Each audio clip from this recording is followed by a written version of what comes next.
अस्सलाम वालेकुम, मैं हूँ रिजवान अशरफ। चीफ जस्टिस याहिया अफरीदी के आने के बाद अदलिया का महाज बिल्कुल खुला हुआ है और बड़ा गर्म हो चुका है, और उसमें ऐसी डेवलपमेंट्स हो रही हैं जो कि हुकूमत के लिए बड़ी तशवीश का परेशानी का बायस बनी हुई है।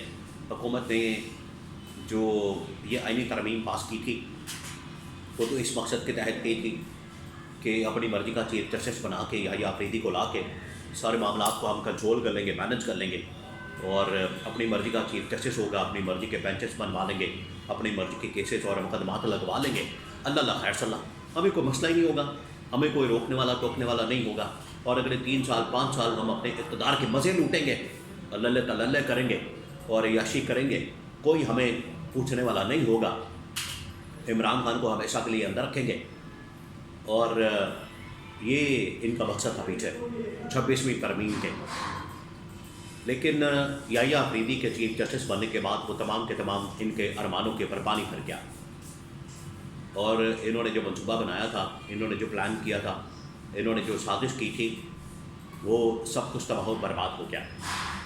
क्योंकि याहिया अफरीदी ने चीफ जस्टिस बनने के बाद इस हुकूमत के सामने घुटने टेकने से इनकार कर दिया, और अपनी मर्ज़ी के मुताबिक, मर्ज़ी से मुराद ये है कि आइन और कानून के मुताबिक अदलिया की आज़ादी की खातिर उन्होंने खड़ा होने का फ़ैसला किया और उसी के मुताबिक फ़ैसले सुनाना शुरू किए।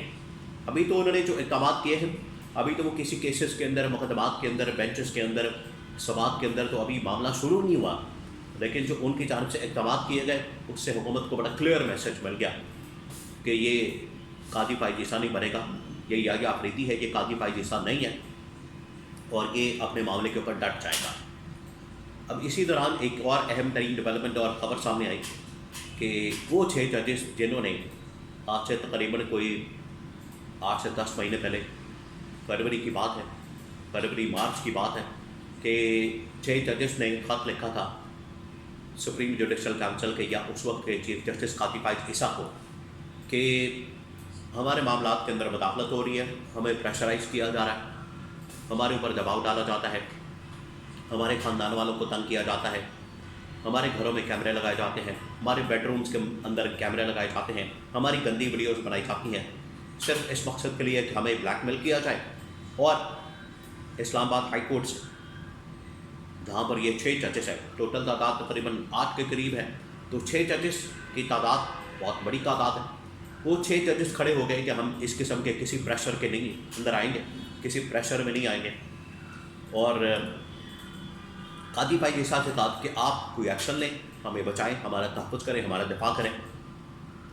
लेकिन उनको शायद ये अंदाज़ा नहीं था कि कादी पायजीसा तो खुद उनका सहूलतकार बन के बैठा हुआ। कादी फाइज़ ईसा जिसको ये 6 जजेस अपनी फरियाद सुना रहे थे, अपना मामला उसके सामने रख रहे थे, अपनी जो सारी अपील है उसके सामने कर रहे थे, कादी फाइज़ ईसा का क्या पता था उनको? कादी फाइज़ ईसा तो खुद उनके साथ रला हुआ है, खुद उनके साथ मिला हुआ है, खुद हुकूमत वक्त के साथ वो बड़ी पिंगें बढ़ा के बैठा हुआ है। वो तो एक्सटेंशन के मामला, डील के मामला और पता नहीं क्या क्या सेटिंग करके बैठा हुआ था। तो वो 6 जजेस की बात कहाँ से उसने सुननी थी?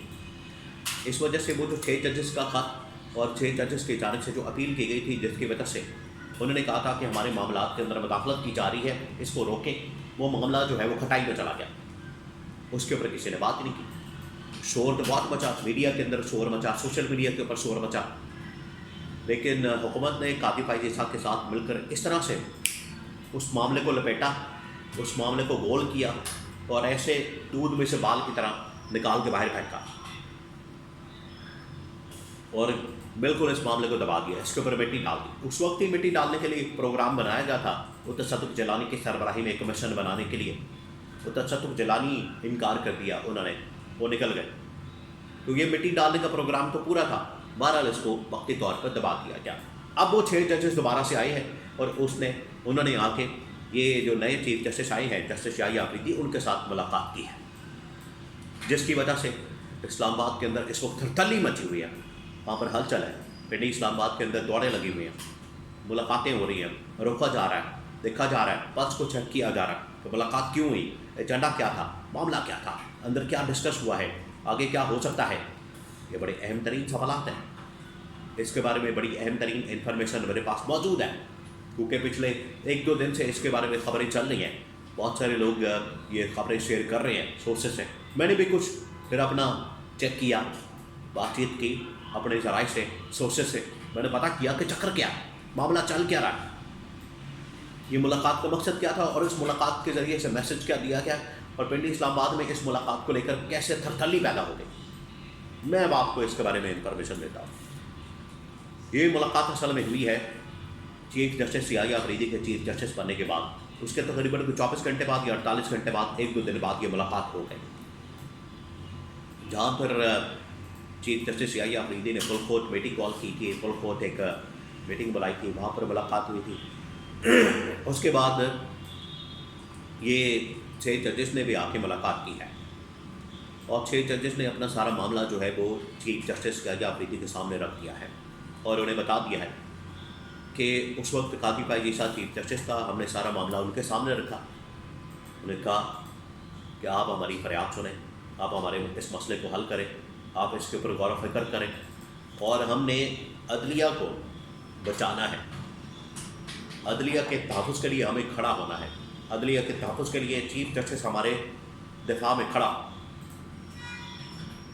تو ججز نے کہا کہ اس وقت قاضی فائز عیسیٰ تو کھڑا نہیں ہوا، قاضی فائز عیسیٰ تو خود ان کے ساتھ رل گیا، قاضی فائز عیسیٰ تو خود ایکسٹینشن کے چکر میں ساری سہولت کاری کر رہا تھا. تو پھر ہم کس کے پاس جاتے ہیں؟ پھر ہم چپ کر کے بیٹھ گئے، ہمارے معاملے کے اوپر مٹی ڈال دی گئی. اب آپ کے پاس یہ معاملہ لے کر آیا، آپ اس کو ٹیک اپ کریں، آپ اس کو سنبھالیں، آپ اس کو چلائیں. اب خبر یہ ہے کہ چیف جسٹس یحییٰ آفریدی آنے والے دنوں میں، اگلے 1 سے 2 دن میں اس معاملے کو ٹیک اپ کر سکتے ہیں. اس کے اوپر سماعت ہو سکتی ہے، سنوائی ہو سکتی ہے، اس کیس کو لیا جا سکتا ہے، سو موٹو لیا جا سکتا ہے. اسی وجہ سے حکومت کو پڑی ہوئی ہے کہ کبھی 20 سے تعداد 25 کر رہے ہیں، کبھی 23 کر رہے ہیں، کبھی 100 موٹو کے اختیارات لے رہے ہیں، کبھی ججز کمیٹی کو چینج کر رہے ہیں، کبھی کچھ کر رہے ہیں، کبھی کچھ کر رہے ہیں. کیوں؟ کیونکہ ان کو فکر پڑ گئی ہے اس بات کی. یہ والا معاملہ بھی کھل گیا تو سمجھے حکومت تو فارغ. حکومت کو تو پہلے ہی اپنے سروائیول کی فکر پڑی ہوئی ہے، ان کے سروائیول کی جنگ لڑ رہے ہیں، اور اس معاملے سے تو حکومت بالکل فارغ ہو جانی. اس وجہ سے جو بھی معاملہ چیف جسٹس یحییٰ آفریدی اٹھانے کی بات کرتے ہیں، وہ اس کو ٹیک اپ کرنے کی بات کرتے ہیں، تو حکومت کی صفوں میں کھلبلی مچ جاتی ہے. کیونکہ ان کو پتہ ہے ہر معاملے کے اندر پیچھے آپ کو حکومت ملے گی جو واردات ڈال کے بیٹھی ہوتی ہے چپ کر کے، اس کے پیچھے آپ کو گورنمنٹ نظر آئے گی. تو اس کے اندر بھی آپ کو گورنمنٹ نظر آئے گی، گورنمنٹ اڑ جانی ہے. اب چیزیں اس طرف جا رہی ہیں آہستہ آہستہ، جہاں پر یحییٰ آفریدی نے ابھی کسی معاملے کو چھیڑا نہیں، ابھی کوئی کیس ٹیک اپ نہیں کیا. اب یہ والا معاملہ بھی، یہ والا خطہ بھی کھل گیا ہے. ایک مرتبہ کیس ٹیک اپ کرنے کی بات ہے، اس کے بعد یہ حکومت، اس کے بعد یہ اتحادی حکومت کا وجود مکمل ختم ہو جائے گا.